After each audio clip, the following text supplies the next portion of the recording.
First thing I'm going to be checking on my list is my emergency equipment. That includes 4 things. First one being the seat belt. It latches securely. The seat belt itself is not cut, torn, or damaged in any way. My next piece of safety equipment is my fire extinguisher. 3 important things I need to check on it. It is securely mounted, fully charged, and properly rated. The next thing I need to check is my emergency triangles. They're securely mounted, not damaged or missing. The last piece of safety equipment is my spare electrical. That includes spare fuses, and the truck is equipped with circuit breakers. Those can be either in the glove box or in a spare fuse box underneath the hood. I'm going to conduct a safe start, which is I'll turn the key on. I'll make sure the brakes are applied. Make sure we're in neutral.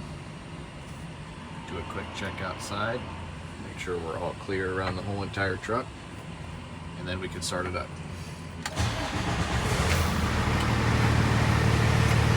To test my lighting indicators, roll my windows up so you can hear.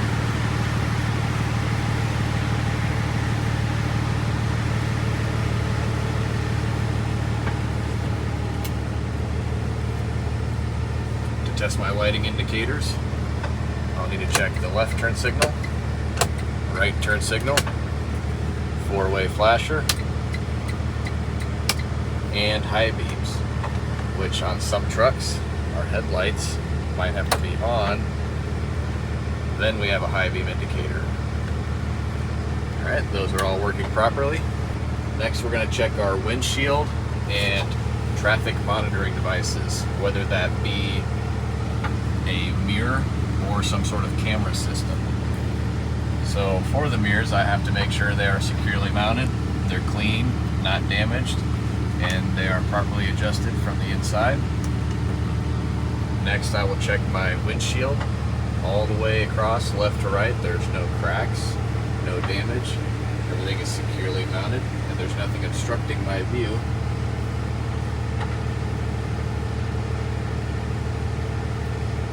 I will check my wipers to turn those on this truck in particular. I will rotate that forward. I'll make sure the arms work properly, they're not damaged. The blades are in good condition. Looks like they're doing a good job cleaning my windshield. And then I'll have to test and make sure the windshield washer fluid works by pressing this button in. And we are spraying fluid, so that works properly.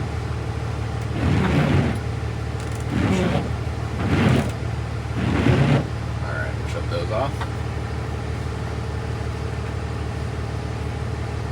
Next, I'm going to test my heat and defrost system. So to test the defrost first, I'm going to put the truck on the defrost position, all the way to that symbol. Turn the heat up and the fan all the way up. And I'm going to stick my hand up in front of the dash here and make sure I feel air coming out of the vents, and I do. Next, to test for heat, I will put the indicator on my feet.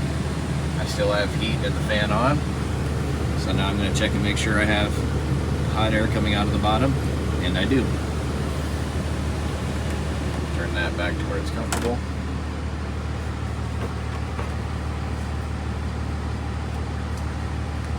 The last thing I need to check in my truck before the brake test is my horns.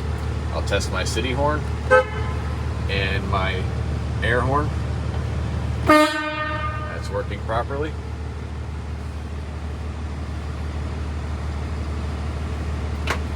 Now I am ready to start my brake test. First, I have to test my parking brakes. To do that, I'll make sure the truck is running. My air is to the proper level. I'll make sure the brake's applied. We will shift into drive and do 2 gentle tugs against the brake to make sure they hold us. Tug, tug. Okay, the parking brakes did hold us. Very important to go back to neutral here. Now for the service brake test, here at DMAC we'll just do a verbal service brake test. And what that sounds like is I would release my brake, place the truck in drive forward to about 5 miles per hour, and then apply the service brakes to bring the truck to a safe stop and make sure it doesn't pull left or right either direction. Now I'm on to my air brake check. First thing I need to do is my leaks test. To do that, I need to shut the truck off. And I'm going to chock my wheels, front and back. Now that my wheels are chocked and I'm not gonna go anywhere when I release the brake, first thing I'm gonna do, turn the key just to the on position. Going to release the parking brakes. I'm going to let the initial drop of air happen, and when that drop is finished, I'm then going to hold my service brake for 1 minute and make sure that on my air gauges I don't lose more than 3 psi. Okay, it's been a minute. I have not lost more than 3 psi, so we don't have any excessive leaks. Next, I'm going to test and make sure that my alarm lights and buzzers work correctly. To do that, I'm going to fan air out of the brake system, essentially tricking the truck into thinking it has a leak. And watch my air gauge. Before 60 psi, I need that warning light or alarm to turn on. Okay, there's our warning light. We're still before 60.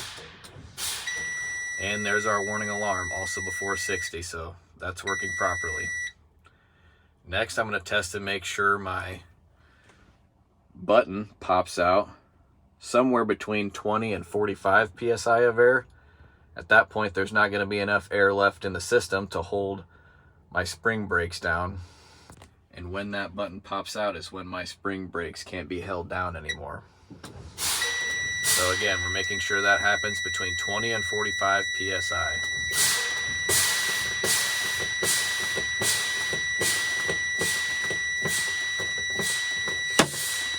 There we go. My button popped out. We're between 20 and 45. The final part of the brake test is to check my governor cutout and make sure it's working properly. To do that, I need to start the truck up again. Neutral, brakes applied. We're clear outside. Start the truck up.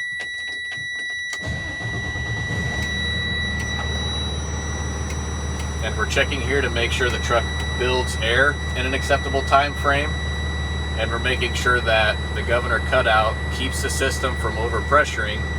That should happen somewhere between 120 and 140 psi. And if we're doing the DOT test, we have to make sure we tell the tester exactly when this truck in particular does its governor cutout.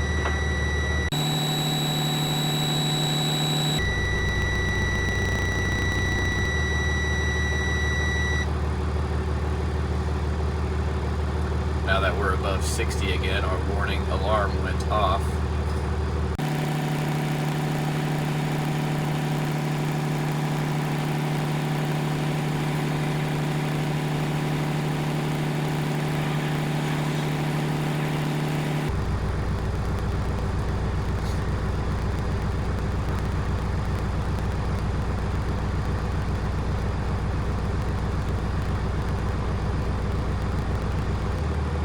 Now that we're starting to approach the 120 to 140 range, I'm going to roll my window down. I'm going to listen for any air leaks, and having the window down will help me hear the governor cutout happen a little better.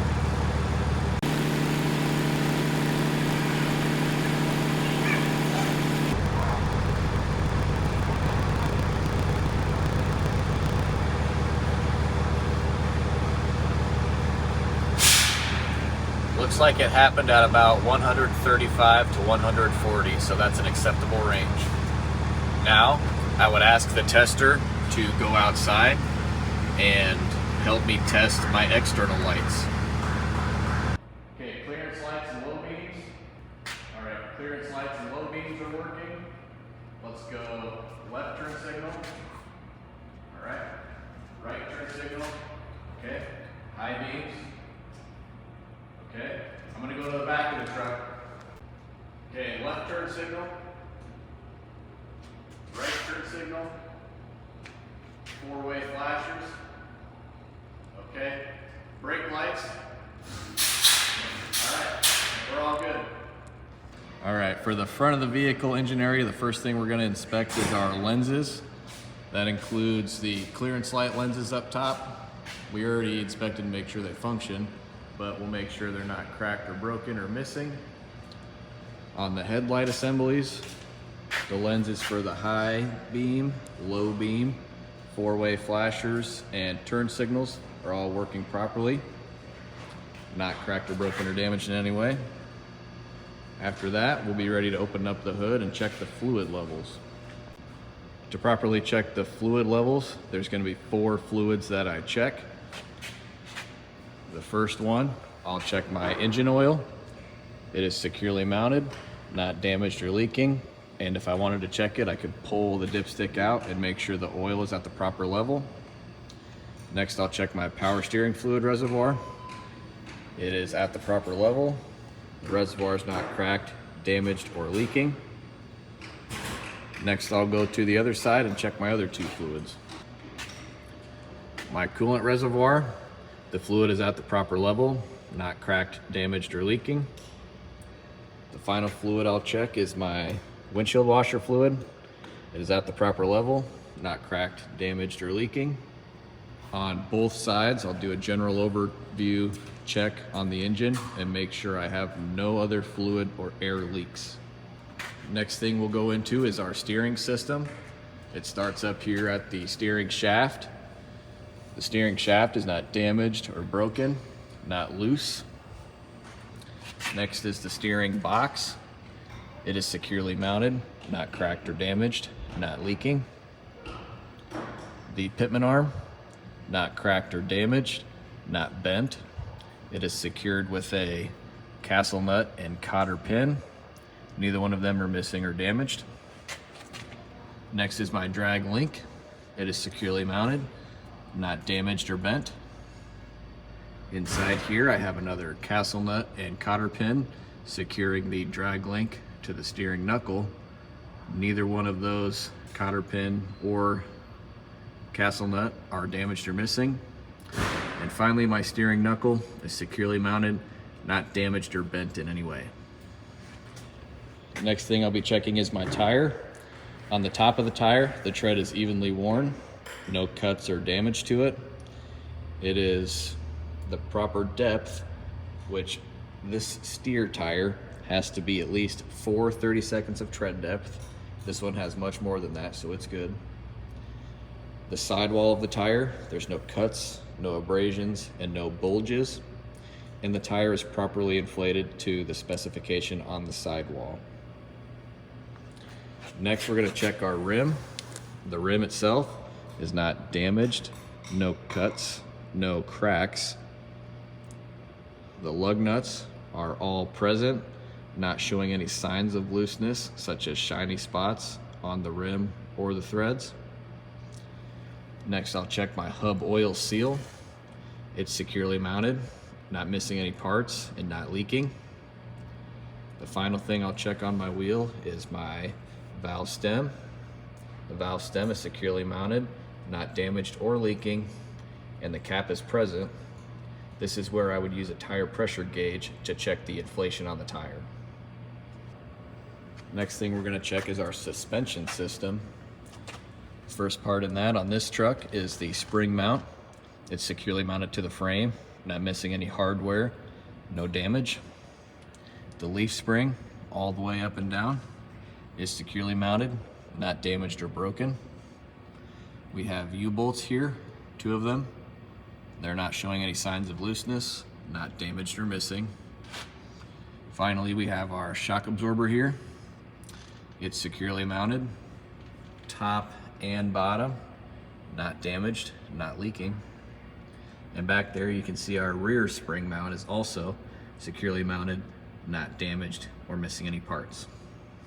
Some trucks may be equipped with an airbag and a torque arm instead of a leaf spring.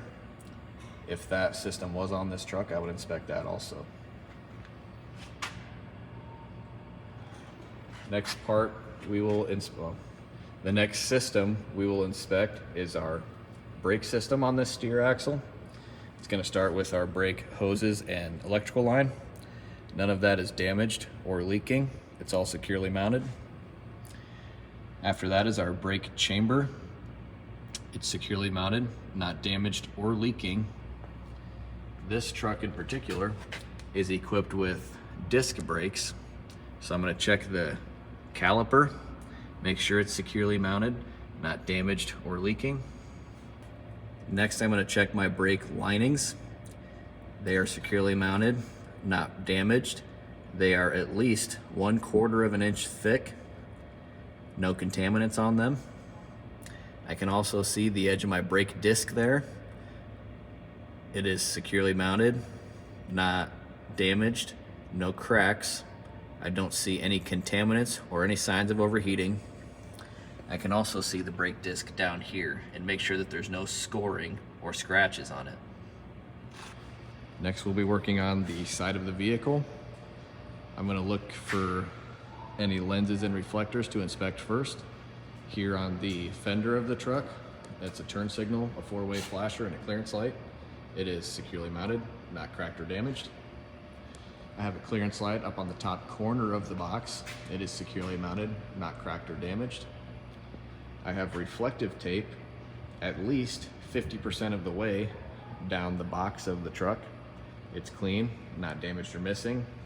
This truck in particular happens to have reflective tape 100% of the box, so we're more than covered there. Next, I'm going to inspect any traffic monitoring devices, whether that be a mirror like this or a camera system. Since I have just a mirror here, I'm going to make sure it's securely mounted, properly adjusted, clean, and not damaged. Next, I'm going to check the battery box. It is securely mounted, not damaged. There's nothing leaking out of it. Next, we're going to check the fuel and the DEF tanks. For the fuel tank, I need to make sure the cap is tight, it's not damaged, it's sealing properly. The tank itself, there is no cracks, no damage, no leaks. The tank straps are not damaged, not broken. The rubber underneath each of the straps is in good condition, and it's not allowing those straps to rub through the fuel tank. The DEF tank, securely mounted, not damaged or leaking. The cap is tight and seals well. Next, we will inspect the frames. There's a frame to the side of the box here, that silver part where the reflective tape is. It's not damaged or sagging, not twisted or missing any parts. Underneath the truck, we can see the bottom of the box here where the cross members go from one side of the box to the other. They're securely mounted, not damaged or broken. I can see the floor to the box. There's no holes. It's in good condition, and it will contain any freight that I put on here. I can see the actual frame rail to the trailer. It's securely mounted, not missing any parts. There's no welds on it or cracks, and that frame is generally pretty straight. Finally, we're going to look at any lenses or reflective tape on the rear of the truck. I'll start up here at the top. I can see clearance lights. They're securely mounted, not cracked or damaged. I can see reflective tape that covers 100% of the rear of the truck. It's not damaged, it's clean and in good condition. I'm going to focus on these red lights here on the left side of the truck, similar to the ones over on the right. They are turn signals, 4-way flashers, clearance lights, tail lights, and brake lights. All of those functions need to be working. The lights are in good condition, not cracked or broken. Under here, we have a reverse light. It's not cracked or damaged, not missing. I can see I have a license plate light. We'll make sure it functions properly. It's securely mounted and not damaged.